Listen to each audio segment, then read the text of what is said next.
Hello YouTube. This is a video that's going to be a little different than what I normally do. It's a video specifically on, I don't know, men and women and children, you know, like, I don't know. Hold on a second. Let me get this camera just right, because I don't know what to think about this, but and I want you guys to give me some feedback. Okay. When I talk to a guy, right, and I ask him some basic questions, I'm like, so, you know, do you have kids? If so, how many? Are you dating anyone? Are you copulating with anyone? You know, I cover all my bases.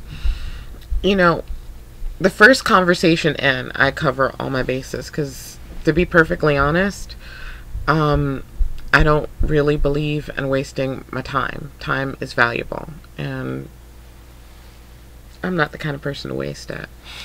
So, when I was talking to this guy, he was telling me how, you know, he had this one son, right? And he was, you know, happy with that, and how one day he dreams of having a family and being married. And I was talking to him, and it all sounded like he was doing things on the up and up. And, you know, he pays his child support and he works, and he's always inviting me to hang out. And I'm like, okay, but like, if we hang out, like, what do you want to do? And he's like, well, could you come over to my house? And I'm like, no, I'm not coming to your house. We can go out somewhere. We can go have a cup of coffee. You know, we can go to a museum. We can do a lot of things, but I'm not going to your house, least of all overnight. You know, I'm like, right church, wrong pew.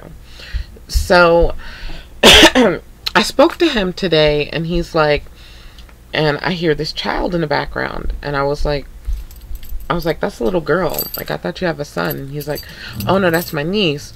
But, you know, I've got a son and I've got another one on the way. And I'm like, okay.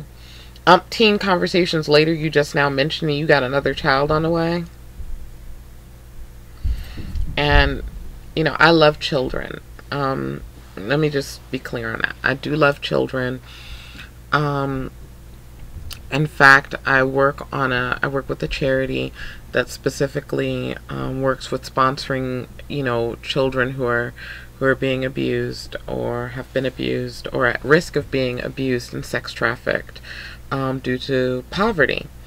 But when I see people here in a thriving nation like the U.S., and they make the mistake once, like he had a baby with this one woman, and he's like, I didn't want to do that. And I'm like, okay, so you made the mistake once. You know, alright, fine. But then to make it twice, it's histrionic. I'm like, how do you have 2 children out of wedlock? And I know that's a really conservative view, and it's a very Republican sort of view. And I know a lot of people may not like what I'm having to say, but I'm saying what I really think and what I really feel. I'm thinking, if you're going to have a child with someone, or if you get pregnant and it's not because the condom broke, then you're taking that risk of not only having a child, but you're taking a risk of spreading a pandemic, which is what, you know, HIV and AIDS, you know, it's a pandemic, and it's because people constantly are having unprotected sex. And you know, I understand that, you know, a calculated risk is one thing. And you take a calculated risk even if you're married and you lay down with your husband or your wife. You take a calculated risk because there's no guarantee that marriage is going to mean that someone is completely faithful to you. That's true. But I strongly believe, pardon me for a second, darn satin bonnet. I strongly believe in the institution of marriage, very strongly. And I believe that children should not even be on the menu outside of the auspices of marriage, whatever form that marriage takes. I think that, like, people say that Brandy Norwood, she wasn't really married. In my mind, she was married. I mean, she went through the emotions of publicly saying, this person and I, we're going to spend our lives together, whether they signed that piece of paper or not. But someone you're just, what's the expression people are using?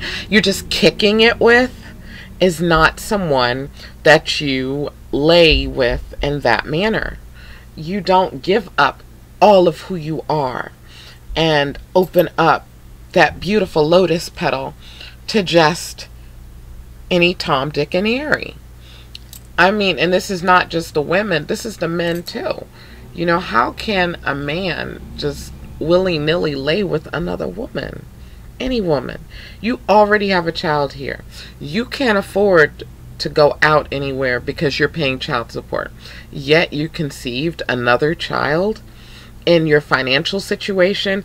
You know, the financial situation, and as someone who was studying taking global women's studies, you know, that's a huge thing for me. How do you allow yourself to be with someone that you are not married to, or even if you are married, and allow yourself to conceive before you have the financial means to take care of that child? Not just the man have the financial means, but I mean the woman should too.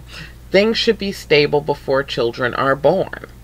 Because children never, I mean, what good is it to have a child that you're never there to raise? I mean, they never see you because mommy's working 100% of the time and someone else is raising her child.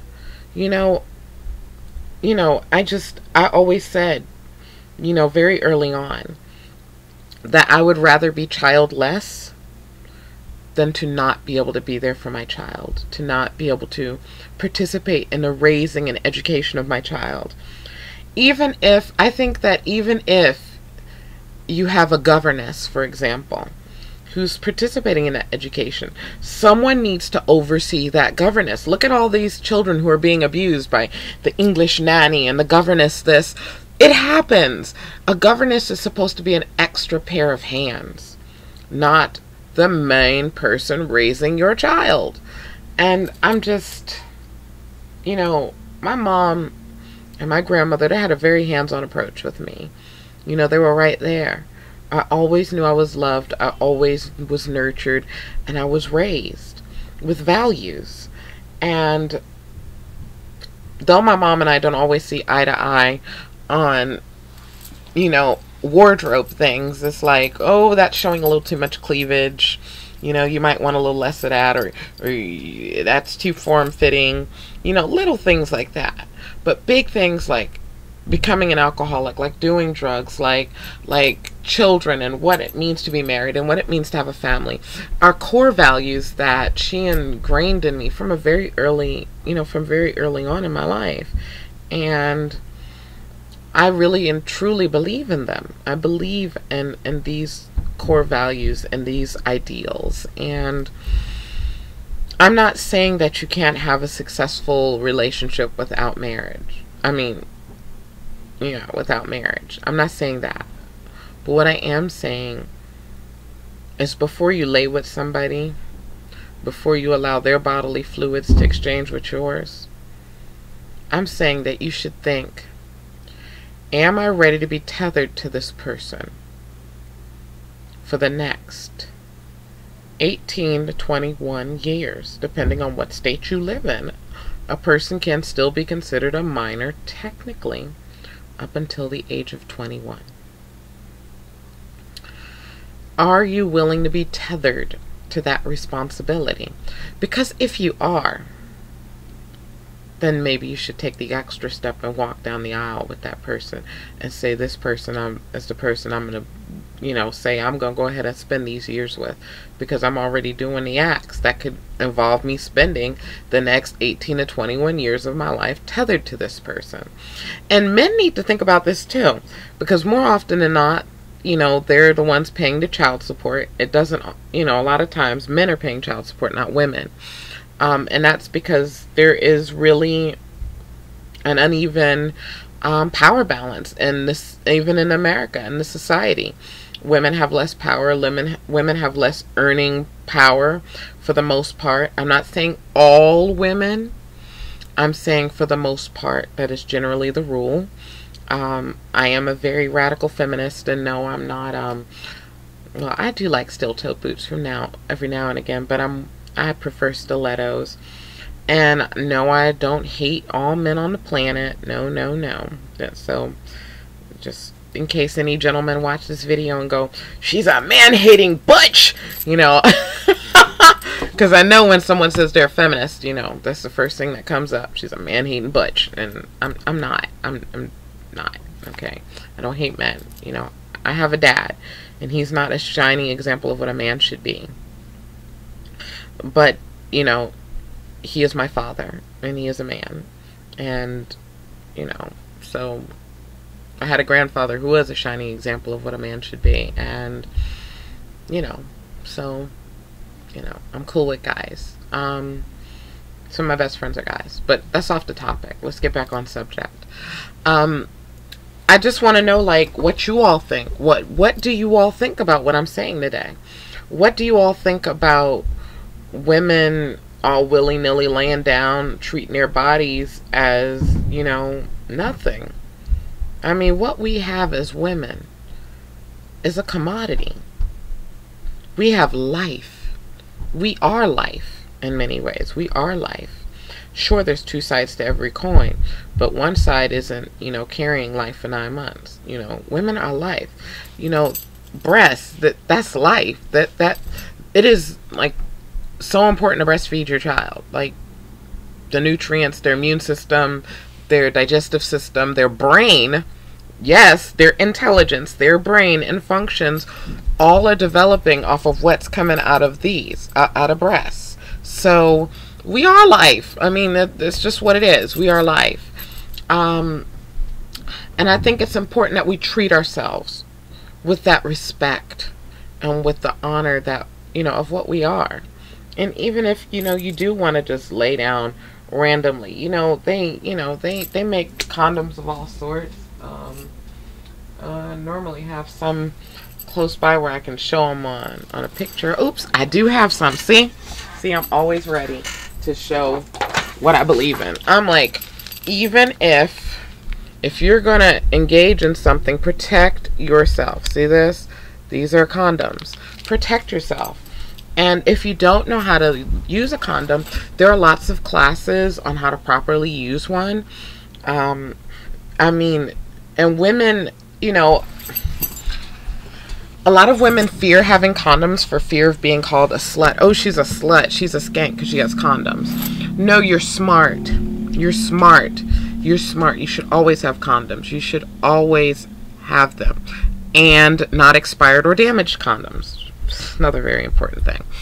But a woman should always herself be prepared and safe in case she decides to get that act. You know, you're in the heat of the moment, you're feeling it. You know, it doesn't take but a moment to say, oh, hold on, let's get some. And the condoms that, in case you guys didn't notice, that I'm showing you are non-latex. You know, what if somebody has a latex allergy? You know, I mean, I always make sure that I have non-latex condoms. Here's the irony. I end up giving most of my condoms away so they don't expire because I'm not a sexually active person. But I realize I might have a moment where I'm feeling it with that person and I need to be prepared. You know, I need to be ready because, you know, it's just a really unfortunate situation of what's happening, you know, in general at this stage in our culture. You know, babies' mamas. And I hate that term. My baby's mother. You know, that's... When did that become acceptable? Appropriate? Or my baby's daddy? When did these terms become acceptable or appropriate? I wasn't raised to believe in these things being acceptable. And as a young woman, I'm like, I'm not going to have a baby's daddy. I'm not going to be somebody's baby's mama. I'll be somebody's wife. I will be the mother to their children. Or child. I'm not big on a whole bunch of kids either. But I will never debase myself or degrade myself to being known as nothing more than a baby's mama. No. Yeah. So, I don't know. You guys comment, give me some feedback. I welcome video responses. I welcome written responses. But, I mean, I'm keeping it 100% real today. And I'm quite sure some people are going to go off on me. And I'm not saying, like, I hold it against everybody. Everybody's different. And I'm like, but if you make the mistake one time, learn from that one-time mistake and don't repeat it. Don't make the same mistake over and over and over and over again, because it moves from being a mistake into just blatant folly. And blatant folly is no longer based on ignorance, because ignorance, you don't know any better. It's based in absolute stupidity. Be the strong, powerful women that we're capable of being. Be the beauty and the glory of God upon earth. And let that be something you share with someone when you're ready, and only when you're ready. Don't let anybody pressure you into that. And, you know, there's another topic I will probably discuss, like, briefly, like rape, for example. I mean, even if the person isn't trying to protect you, they want to protect their own identity, and condoms come in handy, you know, even in those situations. I mean, you never know what can happen. And, you know, it's just better to think about yourself, because some men are only thinking about what they want from you, and they're not thinking about you. Imagine this whole video came from one conversation where a guy is like, oh yeah, I made this horrible mistake once, but I have a wonderful son. And then it's like, oh yeah, I didn't want to marry another woman, but I've got another baby on the way. I'm like, and I just had a conversation with him previously. Well, you know, maybe you shouldn't have sex out of wedlock, or like maybe you shouldn't, like, you know, be doing all these things with all these different people, because like you can catch something. And I'm like, and that's not the only reason, but not only can you catch something, but like if you're struggling to support one child and yourself, imagine what it's going to be when you have 2 children and yourself. I mean, you know, I pray God look after him, and that, you know, something out there looks after him and takes care of him. But like me, and I'm not a selfish person, but I'm just like, I can't see going through that kind of stress and strain, you know. You know, one child, you know, that's something that I can deal with, but multiple children, I can't, and nor shall I. And that's just my personal opinion. I probably wouldn't date a man who's struggling to support, you know, one child if he had multiple children. I wouldn't. It's just me. Anyways, I look forward to you guys' responses, and I don't know, say something. Holler back at me. I said holler back at me. I've never said that before. Cool. All right.